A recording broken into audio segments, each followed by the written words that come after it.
for that sohbet and you'll find your answer. Tamam. Başka. You can bring the things. We are taught that Naqshbandi zikr is to remain silently. Why do the Osmanlı Naqshbandis make loud zikr? Also, why are you located in the United States, and who is your sheikh? Bismillahirrahmanirrahim. The Naqshbandi murid should not be too much concerned with the method. He must understand the hikmat behind the method, behind the action. If you don't understand the hikmah, and especially today, if you don't accept the hikmah, because you say, no, this is the rule. In the first place, tariqat and tasawwuf, it is like a tree. It has roots, but it keeps growing and it keeps changing according to the situation, according to what is needed. The roots are there, the roots never change.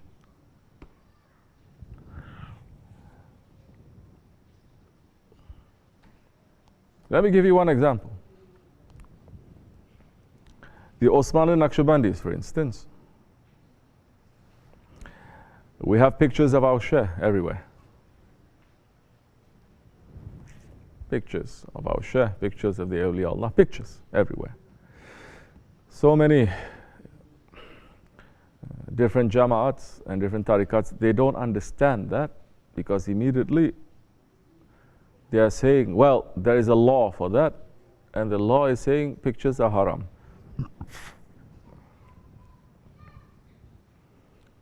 But you're not understanding the hikmah behind it. Such a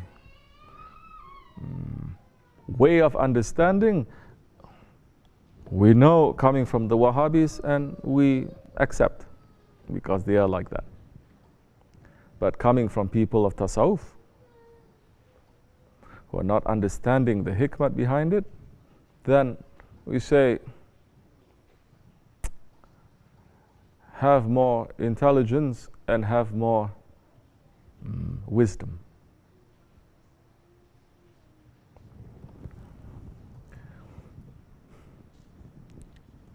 Naqshband means to have the naqsh,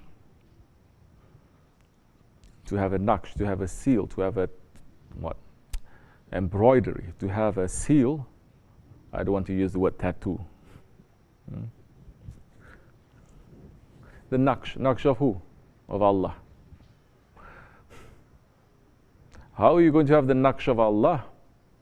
Some people saying because Allah doesn't have a face like in creation, so they say the naqsh of Allah, we're going to imagine alif lam lam ha on our heart. Just concentrate Allah, Allah, Allah, that is there. But that is, again, it's another thing. It is not the real thing. How are you going to have the naqsh of Allah if you don't have the naqsh of the Prophet ﷺ? Correct? You cannot. Again, how are you going to have the naqsh of your Prophet ﷺ? The naqsh on your heart. What, just by concentrating mim, ha, mim, dal?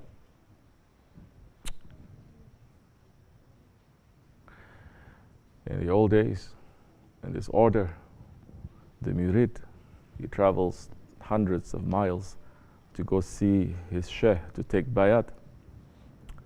And because he has so prepared himself,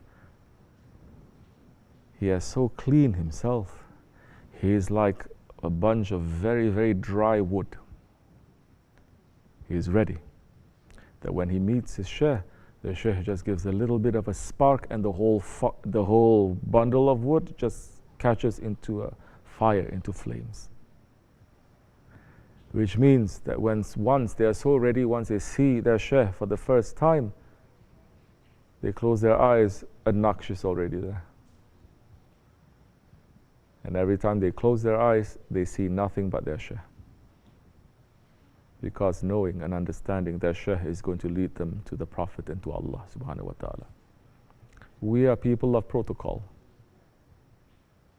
We know that is the protocol. Maybe they only see their Shaykh one time, and never again in their whole life they're going to see him, but there is already a naqsh. Today as Murids, we are so weak. We see our Shaykh 24 hours, nothing. But we need to see. We need to see. Especially in these days where shaitan and dunya made their naqsh on our heart every single day. You do something good, you see something very good. Next thing you see something very bad. All the goodness is taken out. All the nur is taken out.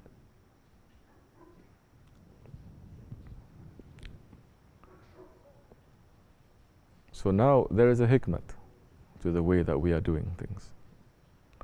Understanding that the patient, those who are sick, they are not there for the medicine.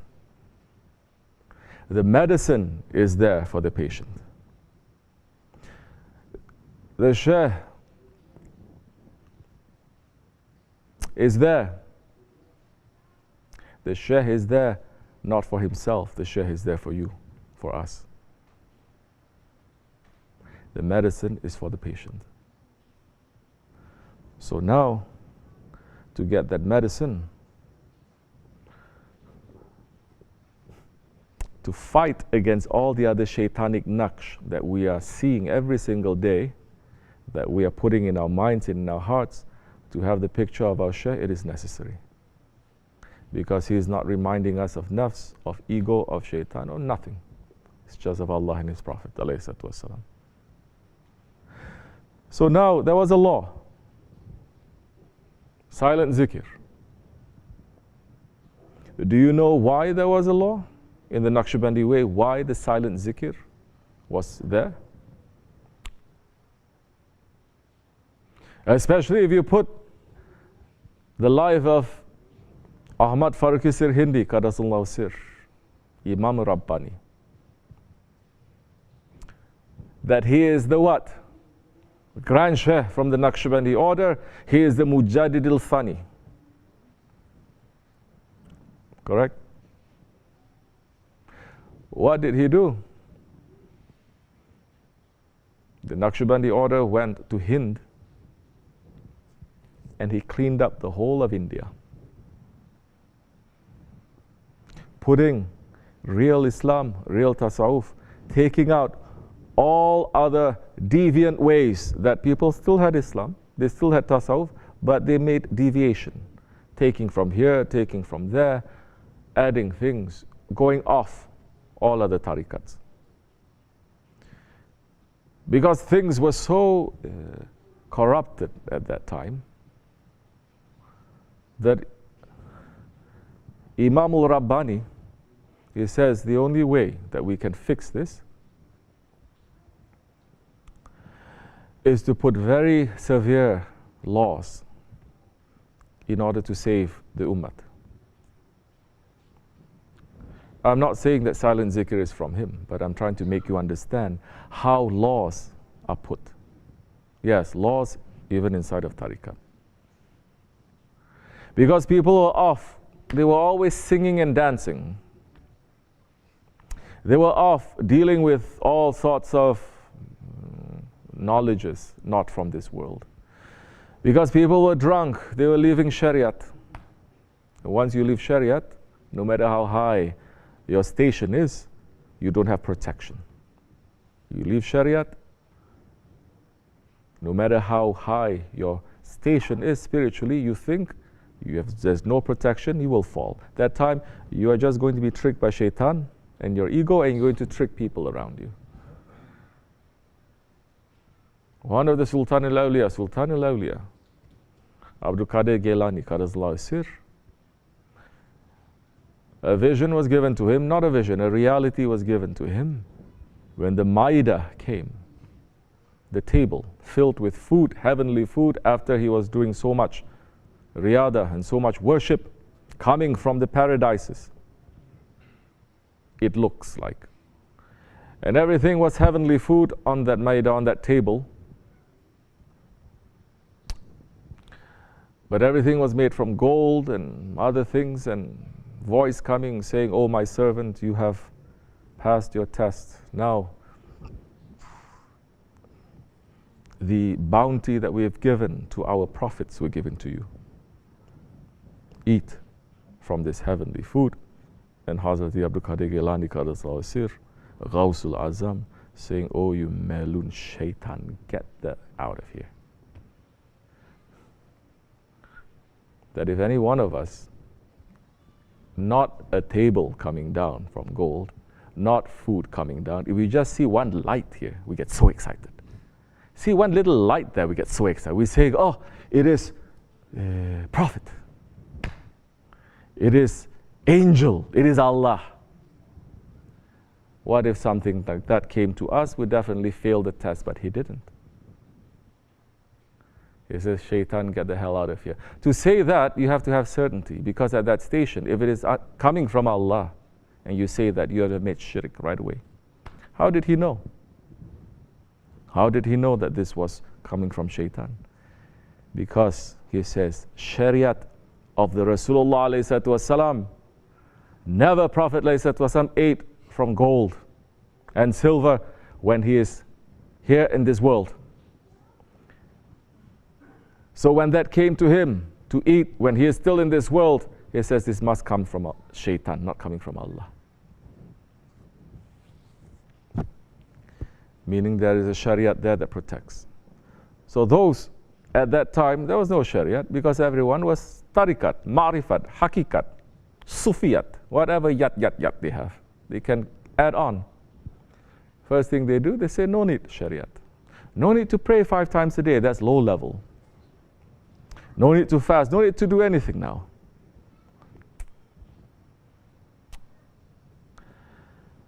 Then once there is no Shariat, it becomes very corrupt.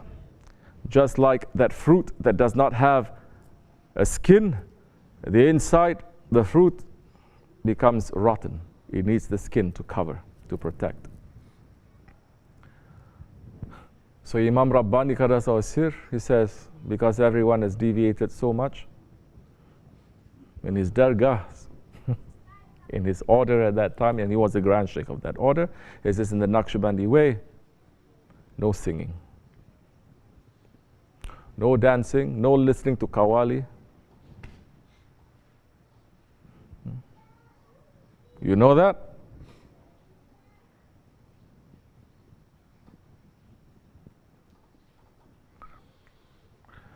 Only reading Quran, and even the zikr, you're not going to make hadra. It's going to be silent zikr. Because they've deviated so much, now to bring it back, you have to make very strong actions.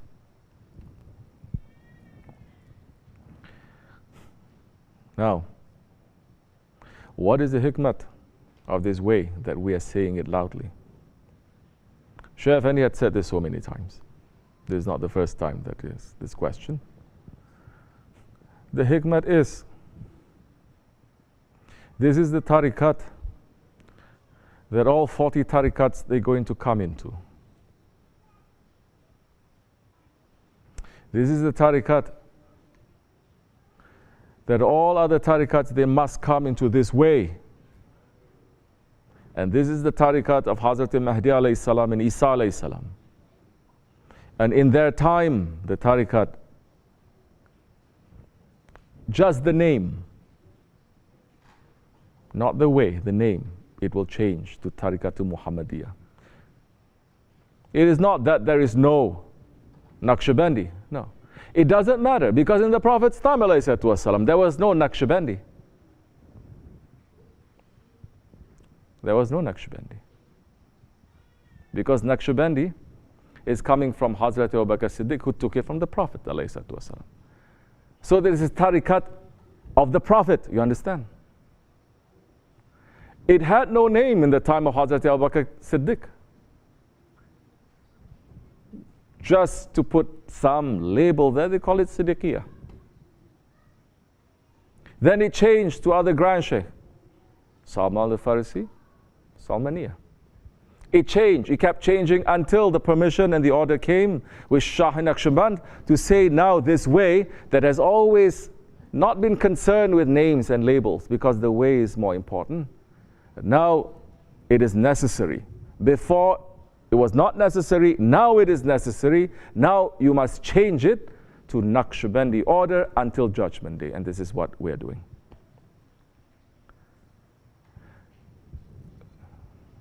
So the silent zikr, it was necessary then, but now for the time of Mahdi alayhi salam, for the time of this Dajjalic era, it is necessary now to say a loud zikr, to pull people. It is not just Naqshbandi that is mainly in, say, India, or mainly it is in Turkey, mainly it is here, no. Now it is like the first, like the time of the Prophet ﷺ, it is open to the whole world, and now it is open to everyone. And for that reason, there are people who come, coming from Islamic backgrounds, people who come not from Islamic backgrounds. There are people who have some knowledge, people who don't have. Now it is necessary to have a loud zikr, so that everyone can participate. And everyone participating knowing that the loud zikr, it is necessary for these times, because everything in this world now, it is very loud. Whether visually, or verbally, or imagistically, everything is very big and very loud, but it's all coming not from Rahman, it's coming from Shaitan. To fight against that, because the Murids, Naqshbandi is also, so much loudness is coming and it is disturbing the heart. It is not easy to make. The sheikhs, they do silent zikr, of course. But to combat against that loudness, against that noise, you have to have the voice of the zikrullah, that you start changing the way that you are hearing, changing the way that you are moving, changing the way that you're speaking. So it is necessary to have it in a physical way. Of course, we are here in the United States because of the prayers and the wishes and the order of the awliya Allah. Islam will rise from the west. The sun is going to rise from the west. And the United States will have a very big role to play in the fight against good and evil that is going to come. Don't look at the present situation. And our Shaykh is Sahibul Saif, Shaykh Abdul Karim al-Kabrisi Rabbani, a Khalifa of Shaykh Maulana Muhammad Nazim al-Haqqani. We are following him. We have always been following him. He is following Shaykh Maulana. And he is preparing us for the time of Mahdi alayhi salam, to make our today better than yesterday and our tomorrow better than today. For us in these days of fitna and dirtiness to come on top of a mountain, to run away from this dunya and to run away from our ego. But at the same time, on top of a mountain, to watch and to bear witness what this world is going through, and to look at ourselves, to understand what we are going through, and to fix ourselves. Following the advice of the Prophet ﷺ, saying in the Akhir Zaman, don't run around too much. The person who has the most faith is the one who's going to come to the top of a mountain with one sheep, and he's going to wait and prepare himself until Sahibul Zaman appears. Our Jamaat is international because our Sheikh, he is an Osmanli. And the Osmanlis, they were not nationalists. They were just like the Sahabi Kiram, who were international. Because now, Islam also, and Tasawwuf, it has a beginning, it has a past, it has a present, and it also has a future. But so many don't know that. There's no vision, and there's no secret. Understanding now what is our next step. Not just personally or as a community, what is the next step of this world? How is the world, what is the world going to enter into? And what is our role in that, and what we have to do. We are here preparing for that. And may Allah accept our week service. Our way, it is open, our dargah, it is open for Muslim, Christian, Jew, believer, unbeliever, Hindu, Buddhist, it doesn't matter. We are here, we are not hating anyone, and we are not asking for any power or any violence or any force on anything. We are inviting people to come. You like, you come. You don't like, you stay. Welcome to those who come, and farewell to those who leave. وَمِنَ اللَّهُ تَوْفِيقٌ الْفَاتِحَةِ. Amin. Assalamu alaikum wa rahmatullah. This much is enough, inshallah rahman. If you have any questions, maybe we'll answer tomorrow. May Allah forgive me and bless you. Al-Fatiha. Amin. Assalamu alaikum wa rahmatullah.